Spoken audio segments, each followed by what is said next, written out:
मी ॲग्रोनॉस कंपनीचं ॲव्हेस्टा आणि इग्नाईट हे दोन प्रॉडक्ट साधारण गोडी छाटणी झाल्यानंतर 5व्या दिवशी मी ड्रिपमधून दिले. तर त्याचा मला असा रिझल्ट मिळाला की फूट सगळी एकसारखी निघाली. त्याचबरोबर फुटीला काळोखी दिसली आणि गड जिरण्याचं प्रमाणही त्या तुलनेत म्हणजे नगण्यच जाणवलं. म्हणजे घट जिरण्याचं प्रमाण हे बिलकुलच नव्हतं.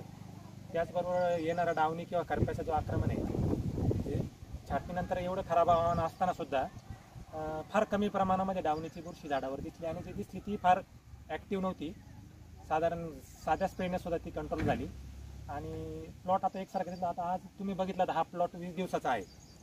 20 दिवसाच्या तुलनेत जर तुम्ही बघितलं तर प्लॉटची काळोखी वगैरे त्याचं घडाचा जो जोम आहे, घडाचं जे पोत आहे तो एकदम चांगल्या प्रकारे जाणवतो आणि ह्या दोन औषधाचे जे रिझल्ट आहे ते मला समाधानकारक वाटले आणि इतरांनाही मी ते सजेस्ट करेल की तुम्ही हे दोन प्रॉडक्ट तुमच्या बागेमध्ये अवश्य वापरा. धन्यवाद.